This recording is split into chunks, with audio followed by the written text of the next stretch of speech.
Hello भाई, नमस्कार। कैसे हो सभी? आई होप कि अच्छे होंगे। मैं आपका दोस्त, आपका भाई मनदीप गोदारा एक बार फिर आप लोगों के सामने हाजिर हो गया हूँ। एक देखिए, बहुत सारे बच्चों की डिमांड थी कि सर जी, जो टीजीटी है अपना, टीजीटी साइंस का कुछ हमें इंपॉर्टेंट टॉपिक्स करवा दीजिए। बहुत सारे बच्चों की डिमांड थी टीजीटी साइंस के लिए। तो बच्चों, टीजीटी साइंस का पेपर है 2021 में जो पूछा गया था एस्टेट टीजीटी साइंस में, वो पेपर है। इस पेपर के अंदर केमिस्ट्री के कुछ क्वेश्चंस, देखो तीनों सेक्शन से क्वेश्चन आते हैं। मैंने एक वीडियो बनाया था कि क्या क्या पढ़ना है क्या नहीं पढ़ना। तो आज की इस क्लास में स्पेशली हम लोग केमिस्ट्री के क्वेश्चन देखेंगे और उन क्वेश्चन से रिलेटेड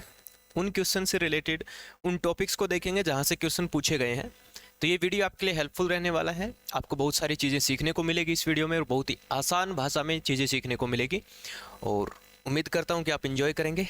और चैनल को सब्सक्राइब नहीं किया तो कर लो भैया, इंतजार किस बात का है। आइए स्टार्ट करते हैं हम लोग। हमारा क्वेश्चंस निकालते हैं और फिर क्वेश्चंस के अंदर हम लोग सीखेंगे, देखेंगे कहाँ से प्रश्न पूछे गए हैं। ऐसे ही मैं बहुत जल्दी, अगर आप लोगों का प्यार, सपोर्ट और साथ रहा, तो ऐसे ही हम लोग फिजिक्स और केमिस्ट्री, इन सभी चीज़ों के ऊपर भी बात करेंगे। ठीक है, चलो बच्चों। एक क्वेश्चंस, हाँ बहुत अच्छा क्वेश्चन आया हुआ है एक। ठीक है, केमिस्ट्री का एक बहुत अच्छा क्वेश्चन आया हुआ है, मोल कंसेप्ट से क्वेश्चन आया हुआ है। एक बार हिंदी में पढ़ लीजिए आप लोग, फिर मैं आपको इंग्लिश में दिखाता हूँ क्या है क्वेश्चन। क्वेश्चन कह रहा है एक बीकर में 18 ग्राम पानी में 3.42 ग्राम सुक्रोज को घोला गया। विलियन में ऑक्सीजन के परमाणुओं की संख्या निकालनी है। किसकी निकालनी है? ऑक्सीजन के परमाणुओं की संख्या निकालनी है। इंग्लिश में बता देता हूँ, एक बार इंग्लिश में पढ़ लीजिए। मोल कंसेप्ट से प्रश्न है। ठीक है, तो मोल कंसेप्ट में समझाऊंगा आपको कि कैसे आप ऐसे सब सवाल आए पेपर में तो कैसे आप उनको फाइंड आउट कर सकते हैं। क्वेश्चन कह रहा है 3.42 ग्राम of sucrose are dissolved in 18 gram of water in a beaker. The number of oxygen atoms in solution. देखो बच्चों, नंबर ऑफ एटम्स निकालने के लिए अपने को पता होना चाहिए मोल कंसेप्ट को। किसका पता होना चाहिए? मोल कंसेप्ट का पता होना चाहिए। अब मोल कंसेप्ट क्या होता है? मोल कंसेप्ट काम करता है प्यारे बच्चों मोल नंबर के ऊपर। किसके ऊपर? मोल नंबर के ऊपर। एक मोल अगर कोई चीज सब्सटेंस है अपने पास, एक मोल अगर कोई सब्सटेंस है, वो अपने पास एवोगैड्रो नंबर के बराबर होता है। नहीं समझ में आया? मैं बताता हूँ। देखिए, एक मोल ऑफ सब्सटेंस है। एक मोल मतलब अगर अपने पास एक मोल पानी है ना, एक मोल अगर अपने पास पानी है तो उसके अंदर एवोगैड्रो नंबर जो है अपना क्या है? 0.022 इंटू 10⁻23 इतने H2O होते हैं। सिंपल भाषा में बात करूं तो बच्चों, एक मोल के अंदर अपने इतने H2O होते हैं, एक मोल पानी के अंदर। ठीक है, एक मोल पानी के अंदर अपने इतने H2O होते हैं। ठीक है, बढ़िया गुरुजी। अब ये मोल कैसे निकालें? हमें मोल ही नहीं निकालना आता सर। अब बहुत सारे बच्चे ऐसे होंगे, बहुत सारे बच्चे ऐसे हैं जिनको मोल निकालना आता है, बहुत सारे बच्चे ऐसे हैं जिनको मोल ना निकालना आता। तो बच्चों, मोल कैसे निकालते हैं वो मैं आपको सिखाता हूँ। देखो, मोल कैसे निकालते हैं, तो किसी भी चीज का अपने को मोल निकालने का मतलब होता है किसी भी चीज का गिवन मास, जो भी मास आपको दिया है, अपॉन मोलर मास। अपॉन क्या आएगा? Molar mass. कैपिटल एम का मतलब होता है मोलर मास। ठीक है, मोलर मास। समझे? समझे कि नहीं समझे? बोलो समझे सर। अब देखो सर, यहां पर अपने को दिया था क्वेश्चन के अंदर, पहले अपन पानी की बात करते हैं। 18 ग्राम पानी दिया है। क्या दिया? 18 ग्राम पानी दिया है। तो पानी की बात कर लेते हैं पहले। देखो, 18 ग्राम पानी है तो एक बार मेरे को H2O का मोलिकुलर मास निकाल के बताना। H2O का मोलिकुलर मास क्या होता है? H2O का मोलिकुलर मास होता है सर, हाइड्रोजन का एक होता है, दो हाइड्रोजन है तो दो, ऑक्सीजन का होता है 16 तो 16, 18 म्यू, ये होता है इसका मोलिकुलर मास। अगर इसका अपने को निकालना है मोलर मास, क्या निकालना है बच्चों? इसका निकालना है अपने को मोलर मास, मोलर द्रव्यमान। तो अपन क्या लगा देंगे यहाँ पे? 18 ग्राम। तो ये आ जाएगा इसका मोलर मास। ठीक है, अब अपने को मोल की संख्या निकालनी है, नंबर ऑफ मोल्स निकालने हैं। क्या निकालने हैं? नंबर ऑफ मोल्स निकालने हैं। तो कितना गिवन मास दिया है क्वेश्चन में? देखो कितना गिवन मास दिया है, 18 ग्राम दिया है। तो 18 ग्राम में निकाल लेंगे बच्चों। 18 ग्राम, 18 ग्राम बटा में मोलर मास कितना है बच्चों? मोलर मास है 18 ग्राम। ये तो कैंसिल आउट हो गया, यानी कि एक मोल आ गया। कितने मोल आ गए? एक मोल आ गया। पानी का कितना मोल है बच्चों? 1 मोल है। 1 मोल है, इसका मतलब कितना पानी है? पानी के कितने H2O हैं? तो पानी के H2O हैं बच्चों एवोगैड्रो नंबर के बराबर। कितने H2O हैं? एवोगैड्रो नंबर के बराबर। सही बात है, ठीक। अब देखो एक H2O में कितने ऑक्सीजन होते हैं? एक H2O में कितने ऑक्सीजन होते हैं गुरुजी? एक H2O में तो एक ही ऑक्सीजन होता है। तो एक ऑक्सीजन है तो ऑक्सीजन कितने हो जाएंगे? कितने H2O अपने पास? इतने H2O हैं, तो ऑक्सीजन भी कितने हो जाएंगे? एवोगैड्रो नंबर के बराबर क्या हो जाएंगे? ऑक्सीजन के पर एटम हो जाएंगे। ये तो आ गया पानी। अब पानी के साथ साथ इन्होंने क्या मिलाया? देखो पानी के साथ साथ इन्होंने क्या मिलाया? 3.42 ग्राम ऑफ सुक्रोज। अब सुक्रोज का और निकाल लो बच्चों। इसका निकाल लो, सुक्रोज का और निकाल लो। सुक्रोज का निकाल लो, यानी कि एक एवोगैड्रो नंबर के बराबर आ गया पानी में। अब सुक्रोज का फार्मूला होता है C12H22O11, ये होता है, ठीक है सर। इसके अंदर निकालो, पहले इसका मोलिकुलर मास निकालो। मोलिकुलर मास हो जाएगा कार्बन का 12, और 12 कार्बन है तो क्या हो जाएगा? 144। बोलो चमका, आया ना?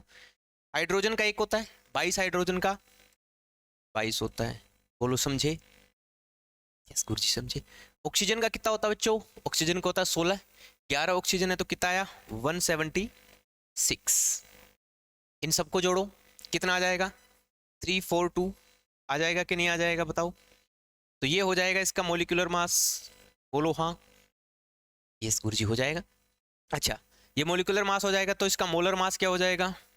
सुक्रोज का, तो इसका मोलर मास हो जाएगा बच्चों कितना? 342 ग्राम। हो गया कि नहीं हो गया? बोलो अरे हाँ या ना? बढ़िया, सही है सर। अब अपने को निकालना है नंबर ऑफ मोल्स कितने हैं। तो नंबर ऑफ मोल्स के लिए क्या निकालना है? नंबर ऑफ मोल्स कितने मोल हैं, तो गिवन मास, कितना मास दिया हुआ है? देखो सुक्रोज कितना है? 3.42 ग्राम दिया है। बहुत बढ़िया, लिख दो 3.42 बटा में मोलर मास कितना है? 342। बोलो हाँ, समझ गए? यस गुरुजी समझ गए। अच्छा, अब इसको काटो, कैंसिल आउट करो, तो क्या आ जाएगा? ये पॉइंट अगर दशमलव हटाएंगे हम यहाँ से, अगर हम लोग यहाँ से बच्चों दशमलव हटा देते हैं, क्या हो गया? दशमलव हटा देते हैं तो क्या आ जाएगा? बटा में 100 आ जाएगा। यस गुरुजी आ जाएगा। कैंसिल आउट करो, 1/100 कितने मोल आ गए? 1/100 आ गया, यानी कि 100वां हिस्सा आ गया। बोलो हाँ, चमका? Yes sir. अब देखो इतने मोल हैं, इतने मोल हैं, इतने मोल हैं, कितने? इतने मोल है। अगर 1 मोल ग्लूकोज होता, 1 मोल सुक्रोज होता, 1 मोल सुक्रोज होता तो ऑक्सीजन कितने होते?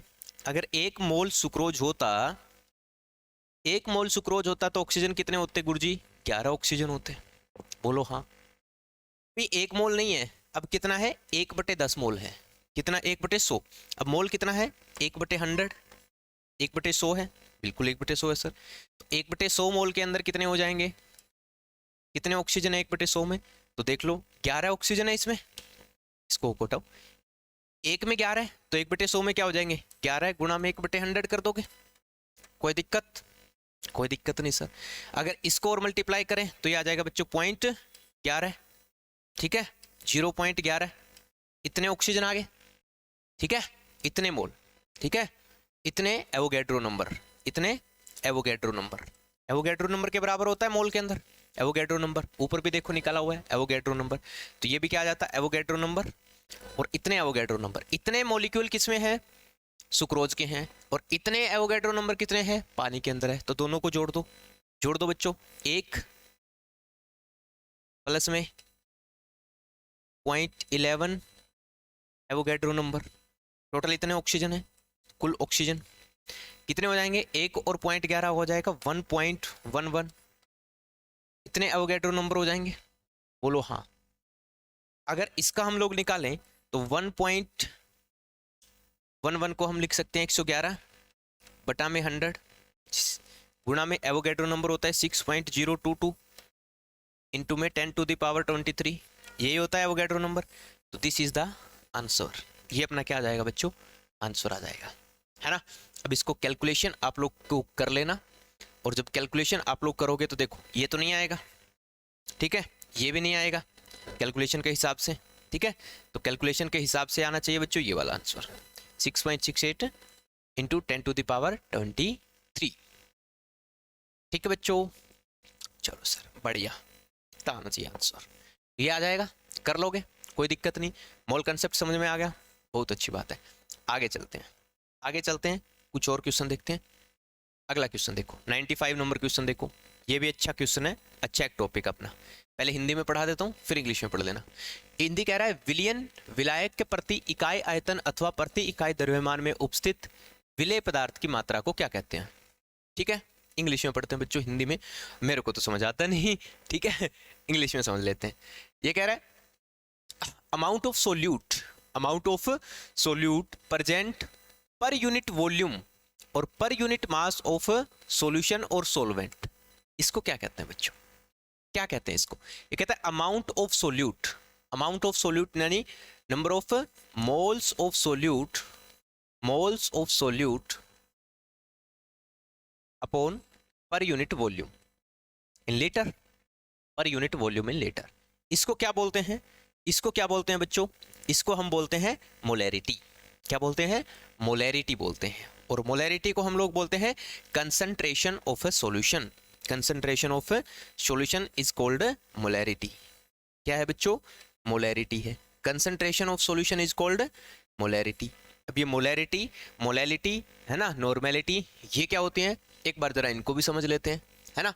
मोलैरिटी, मोलैलिटी एंड नॉर्मेलिटी, है ना, बहुत अच्छा है, शानदार सा कंसेप्ट है, इसको भी मैं आपको समझा देता हूँ। ठीक है, चलो, अगर वीडियो अच्छा लग रहा है तो वीडियो को लाइक जरूर कर दीजिएगा, है ना। फिर आगे बढ़ते हैं। चलो बच्चों, सबसे पहले पढ़ते हैं, 2-3 कंसेप्ट है, अगर आप लोगों ने ध्यान से पढ़ा है तो आप लोग समझ जाओगे। मोलैरिटी, मोलैरिटी क्या होता है, molarity is nothing but, capital M से इसको लिखते हैं। मोलैरिटी क्या होता है बच्चों, मोलैरिटी क्या होता है, moles of solute present in पर यूनिट वॉल्यूम ऑफ सॉल्यूशन, है ना। मोल्स ऑफ सोल्यूट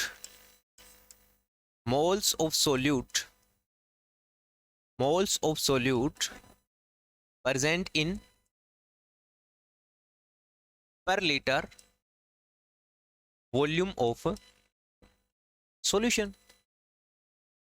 सिंपल, क्या आ जाएगा, मोलैरिटी। फार्मूला निकाले मोलैरिटी का, इससे न्यूमेरिकल भी आ सकते हैं आपके पेपर में, ध्यान से समझना। मोलैरिटी की नंबर ऑफ मोल्स को हम n से लिख देंगे अपॉन पर यूनिट वॉल्यूम इन लीटर। कोई दिक्कत नहीं सर। नंबर ऑफ मोल्स कैसे निकालते हैं, अभी बताया मैंने मोल कंसेप्ट से। नंबर ऑफ मोल्स कैसे निकालते हैं बच्चों, गिवन मास अपॉन में मोलर मास। W का मतलब क्या है, कोई भी मोलर मास, कोई भी आपको गिवन मिलेगा, मास ऑफ, इसको हम कह सकते हैं, इसको हम बोल सकते हैं बच्चों मास ऑफ सोल्यूट, जितना दिया हुआ है आपको। इससे न्यूमेरिकल आ सकते हैं आपके पेपर में, ध्यान रखना। नीचे क्या है, मोलर मास क्या होता है, अभी निकाला। क्या मैं इसकी वैल्यू यहाँ पुट कर सकता हूँ, बिल्कुल कर सकते हो गुरुजी, तो कर दो। Number of mass of solute upon molar मास, ये आ जाएगा वॉल्यूम इन लीटर। कोई दिक्कत नहीं सर, है ना, तो ये आ जाएगा अपना। अच्छा, ये तो वॉल्यूम लीटर में दिया है गुरुजी, कई बार वॉल्यूम मिलीलीटर में दिया होता है, तो लीटर को मिलीलीटर में चेंज कर दो, तो इसका आ जाएगा, ये देखो गिवन मास तो दिया मिलेगा, इतना मास सोल्यूट है अपना, अपॉन मोलर मास आप निकाल लोगे, निकालना आता है, अभी सिखाया। इनटू में अगर ये वॉल्यूम दिया है मिलीलीटर में, तो मिलीलीटर को लीटर में करने के लिए 1000 से क्या कर देते हैं, डिवाइड।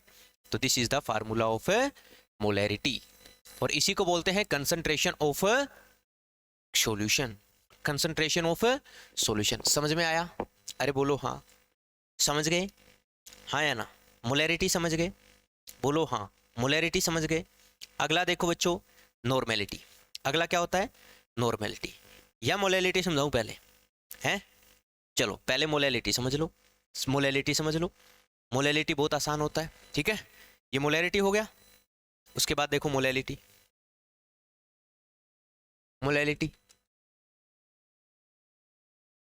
को हम स्मॉल m से लिखते हैं।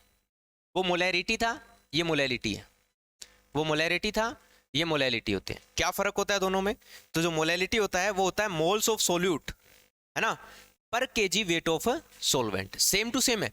मोल्स ऑफ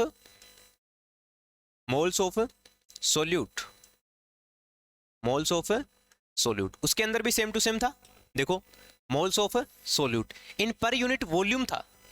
पर यूनिट वॉल्यूम किसका था, पर यूनिट वॉल्यूम सॉल्यूशन का था। अब पर यूनिट वॉल्यूम नहीं है, पर यूनिट मास है, और मास किसका आएगा, सोलवेंट का, है ना। बस इतना सा ध्यान रखना है, पर यूनिट मास ऑफ, पर unit mass of solvent, solvent यानी कि जिसके अंदर इसको घोला है, पर यूनिट मास ऑफ सोलवेंट। तो इसका निकाल लो मैथमेटिकली, इसको निकाल लो, फार्मूला बना लो इसका। मोल्स, मोल्स के लिए n लिख देंगे, number of moles upon mass, mass यानी कि वेट, किसके अंदर, weight of solvent in KG, weight of solvent in KG आ जाएगा।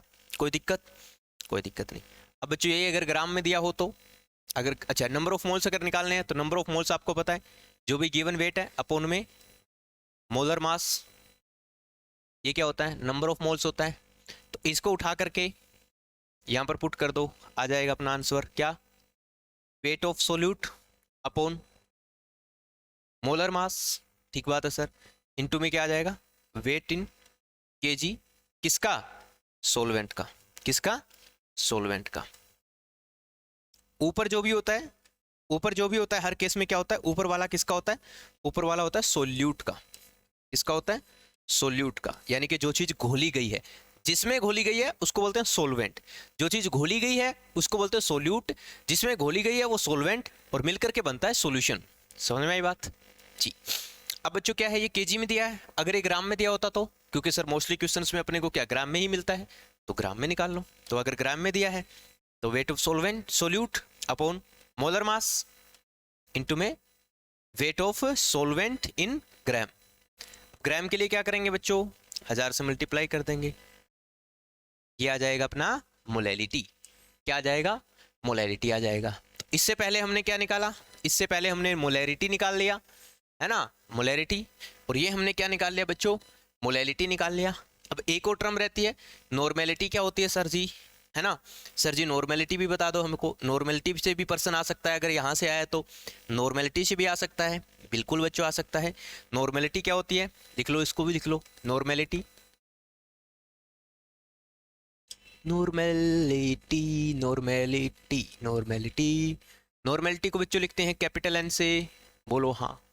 बस इसमें थोड़ा सा चेंज करना है, नंबर ऑफ, वहां पर मोल्स था ना, यहाँ पर number of equivalent mass, number of equivalent of solute, number of equivalent of solute, number of equivalent of solute, बस इतना सा ध्यान रखना है, number of equivalent of solute इन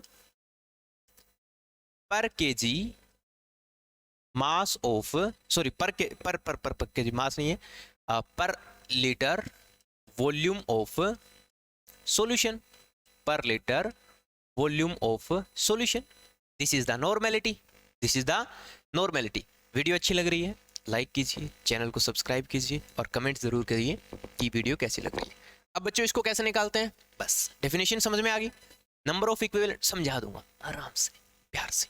देखो n is equal to number of equivalent upon क्या है, volume in litre, कोई दिक्कत, पर लीटर वॉल्यूम, कोई दिक्कत, कोई दिक्कत नहीं सर, बोलो कोई समस्या, कोई समस्या नहीं सर।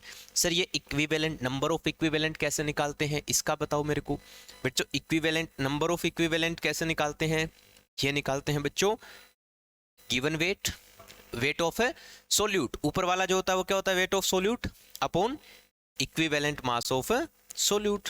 अब गुरुजी ये इक्विवेलेंट मास क्या होता है, ये इक्विवेलेंट मास वाला नहीं समझ में आया बच्चों, कोई बात नहीं, इक्विवेलेंट मास भी आपको बता दूंगा। ये इक्विवेलेंट मास क्या होता है, देख लो इसको, इक्विवेलेंट मास क्या होता है, इक्विवेलेंट अगर मास निकालना है किसी को तो ये होता है मोलर मास अपॉन में एन फैक्टर। क्या होता है, मोलर मास कैसे निकालते हैं आपको पता है, अपॉन में एन फैक्टर, अपॉन में एन फैक्टर, ठीक है। अच्छा अच्छा, इसको मैं यहाँ पर पुट कर सकता हूँ क्या, इसको मैं यहाँ पर पुट कर दो सर जी। तो यहाँ पर n की जगह क्या आ जाएगा अपने पास, देखो weight upon equivalent mass, wait of solute and volume in litre, बिल्कुल सर। अच्छा क्या इसकी जगह पे मैं ये वैल्यू पुट कर सकता हूँ, बिल्कुल कर सकते हो सर। तो ये कर दूंगा मैं, weight of solute upon molar mass, n factor ऊपर चला जाएगा क्योंकि भाग में है तो ऊपर चला जाएगा, N factor, N factor upon upon volume in litre upon volume in litre, कोई दिक्कत?